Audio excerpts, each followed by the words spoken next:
அமைப்பு தொடர்பில் கிழக்கு மாகாணம் புறக்கணிக்கப்படவில்லை.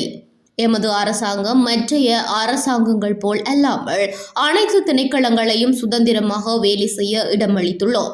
நேற்று 10ஆம் தேதி இடம்பெற்ற நிகழ்வொன்றின் பின்னர் மட்டக்களப்பு மாவட்ட பாராளுமன்ற உறுப்பினர் கந்தசாமி பிரபு ஊடகங்களுக்கு இவ்வாறு கருத்து தெரிவித்தார். ஆசிரியர் பற்றாக்குறைகளை நிவர்த்தி செய்வதற்கான நடவடிக்கைகளை அரசாங்கம் என்ற ரீதியிலே மேற்கொண்டிருக்கின்றோம். இதிலே இன்னும் ஒரு விடயம் குறிப்பிட வேண்டியிருக்கின்றது. மயிலத்தை மாதவனை தொடர்பான பிரேயம் பேசப்பட்டிருந்தது.